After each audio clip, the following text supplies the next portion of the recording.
بسم اللہ الرحمن الرحیم۔ السلام علیکم ورحمۃ اللہ وبرکاتہ۔ اللہ کا شکر ہے اس نے حضرت محمد صلی اللہ علیہ وسلم کو نبی بنا کر بھیجا۔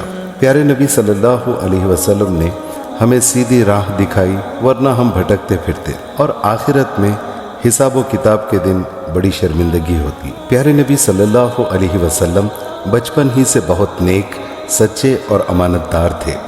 لوگ آپ کو صادق اور امین کہتے تھے۔ جب بڑے ہوئے تو آپ صلی اللہ علیہ وسلم کی ایمانداری کا بڑا شہرا ہوا۔ مکے میں ایک بہت ہی مالدار خاتون تھیں، ان کا نام تھا ختیجہ۔ وہ بہت ہی اچھی بیوی تھیں، سب ان کو طاہرہ کہتے تھے۔ بی بی ختیجہ بیوہ تھیں، ان کے میاں گزر گئے تھے۔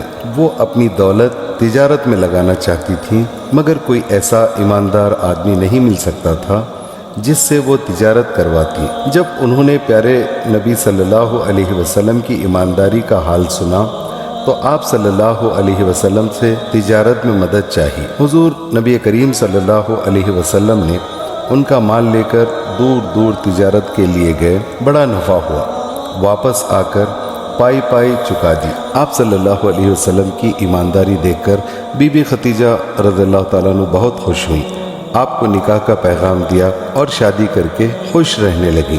آپ صلی اللہ علیہ وسلم 40 سال کے ہوئے تو اللہ تعالیٰ نے آپ کو نبی بنایا۔ پیارے نبی صلی اللہ علیہ وسلم نے بی بی ختیجہ سے جب ذکر کیا تو فوراً ایمان لے آئیں۔ پیارے نبی صلی اللہ علیہ وسلم اپنی ذمہ داری کا خیال کر کے کبھی کبھی پریشانی محسوس کرتے تھے۔ بی بی ختیجہ رضی اللہ تعالیٰ عنہ ہر طرح آپ کو ڈھارس بندھاتی۔ دین کی بنیاد جمانے میں بی بی ختیجہ رضی اللہ تعالیٰ عنہ نے تن من دھن سے حضور کی مدد کی۔ رفتہ رفتہ ساری دولت اسی کام پر لگا دی۔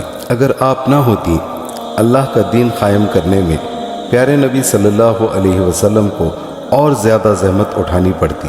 اسی لیے تو حضور نبی کریم صلی اللہ علیہ وسلم حضرت بی بی ختیجہ رضی اللہ تعالیٰ عنہ سے بہت محبت فرماتے تھے، اور یہ فرماتے کہ اس امت کی تمام خواتین میں سب سے بہتر حضرت بی بی ختیجہ رضی اللہ تعالیٰ عنہ ہیں۔